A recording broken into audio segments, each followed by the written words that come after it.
মুখ্যমন্ত্রীর বক্তব্য ঘিরে তীব্র প্রতিবাদ বিশ্ব হিন্দু পরিষদের।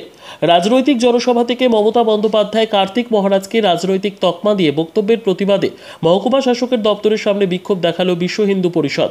আজ এলাকার সাধু ও সন্তদের সঙ্গে নিয়ে বিক্ষোভ দেখায় বিশ্ব হিন্দু পরিষদ।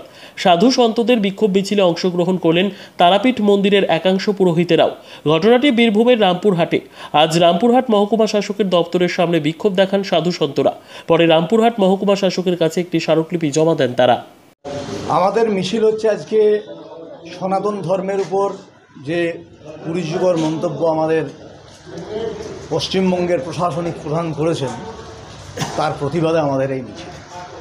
আপনারা হয়তো সবাই অবগত আছেন, দিন কয়েক আগে উনি আমাদের সনাতন ধর্মের একজন সন্ত কার্তিক মহারাজ, যিনি মুর্শিদাবাদ বেলডাঙ্গায় থাকেন, তার জন্য একটি অপমানজনক মন্তব্য করেছেন এবং তার নির্বাচিত বিধায়ক সনাতন ধর্মীদেরকে 1-2 ঘন্টার মধ্যে পেটে গঙ্গার জলে ভাসিয়ে দেওয়ার কথা বলেছেন।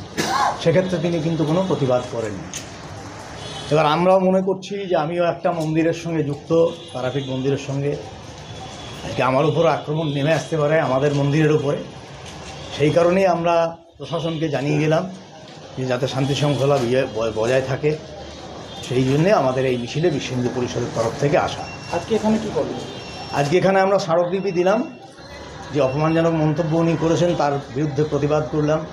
সেই প্রতিবাদের স্মারকলিপি ওনাকে দিলাম, যে আগামী দিনে যাতে এসডিও সাহেবকে দিয়েছি, যাতে আগামী দিনে আর আমাদের সনাতন ধর্মের উপরে এরকম অবমাননাকর মন্তব্য কেউ না করেন এবং ছোট হেয়ভাবে আমাদের সনাতনীদেরকে না দেখেন।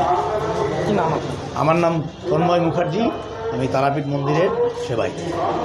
বিশ্ব হিন্দু পরিষদের পক্ষ থেকে সকল সাধু এবং মঠধারী যারা আশ্রমবাসী তাদেরকে সঙ্গে নিয়ে এলাম। কারণ কিছুদিন আগে যে বাজে কথা উচ্চারিত হয়েছে সেই তার প্রতিবাদ জানাতে আমরা সকলে মিলে পায়ে হেঁটে, সাধুরা প্রত্যেকে পায়ে হেঁটে অর্থাৎ রামপুরহাটটা ঘুরে এসডিও অফিসে এসে এসডিওর হাতে এই প্রতিলিপি আমরা জমা দিলাম।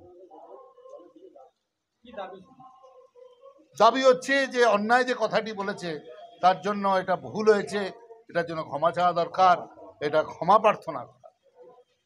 আমরা বাচ্চাবেলায় শিখেছি না, ভুল করলে ক্ষমা চাইতে হয়।